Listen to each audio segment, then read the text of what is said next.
Dorian Cole had lived through 3 engine blowouts, 2 coolant spills, and 1 cleaning drone that clearly wanted him dead.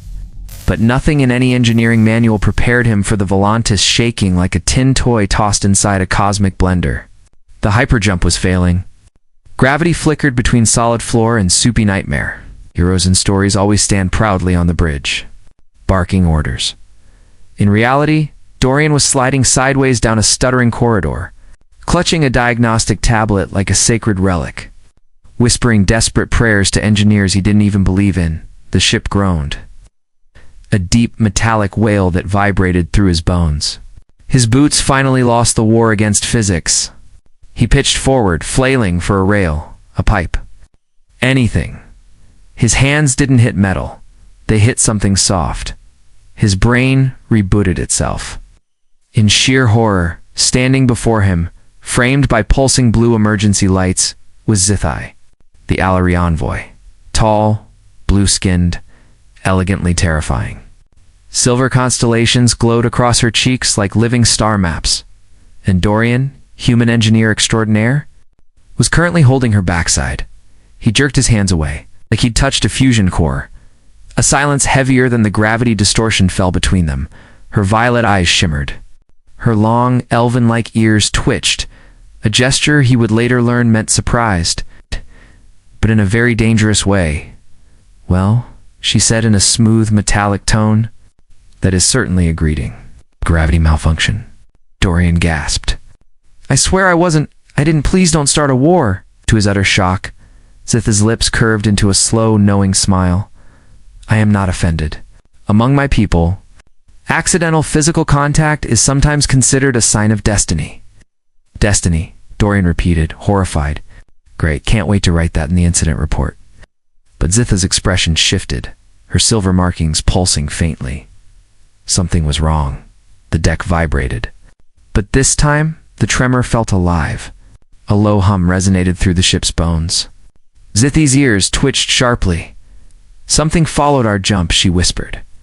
He almost laughed. Until the air throbbed, they moved through the glitching corridors, a mismatched pair running through a dying ship. The pulse followed them, not sound but pressure, a presence that clung to the walls. It led them to maintenance bay. 3. Blue static drifted in the air like ghost flame. "It is an emotional resonance," Zithai murmured, markings glowing brighter.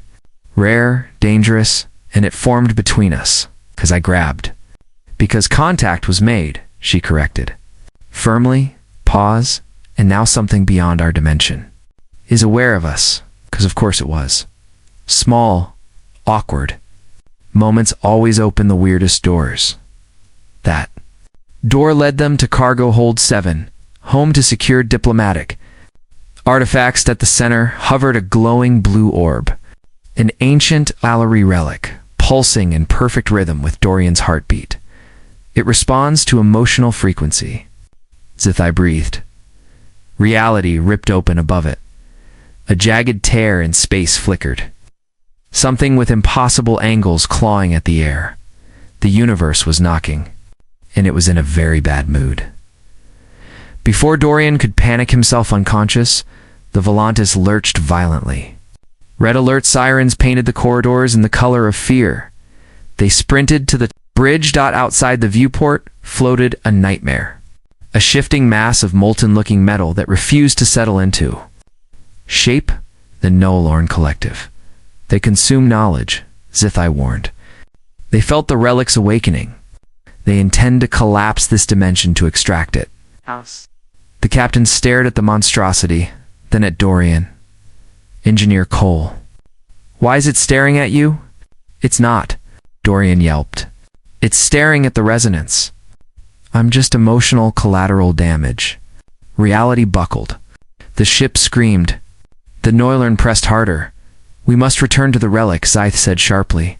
"Only you can stabilize it." "I fix pipes," Dorian shouted. "Not cosmic holes." "You have the connection. Now move." Corridors twisted like melting wax as they raced back to the relic. The rift had widened, shapes writhing within it. Hungry and fractured, the orb shrieked with blinding light. Zithai grabbed his hands and pressed them to the relic. Her own hands closed over his, warm and grounding. "Breathe," she commanded. "Your emotions anchor it. I have nothing but panic." "Then use it." "Panic is energy."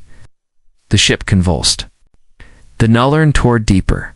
"Think of something steady," she whispered. Leaning her forehead to his, he didn't think of schematics, or engines, or survival protocols. He thought of her, of the strength in her hands, the spark in her violet eyes. The absurd accident that started everything, the relic responded. A wave of brilliant blue light exploded outward, silent, pure, absolute. It slammed into the rift, stitching it shut in a single flash. The Nullern tether snapped. The Volantis shuddered, then steadied, exhaling a metallic sigh of relief. Silence fell, heavy, warm, peaceful. Dorian slumped to the floor. "I didn't explode. You did well?" Zithai smiled gently. "For a human who communicates almost entirely through panic, I want a vacation," he muttered. "Somewhere nothing can possibly go wrong." "You have grown," she said softly. "Courage often comes from fear. And today, you kept us alive." The pulse between them was gone, replaced by something new. Quiet, warm, human. "I will accompany you," she added. "To ensure no extra-dimensional threats follow." Somehow not comforting, perhaps. Her eyes twinkled. "But I'm glad the universe brought us together."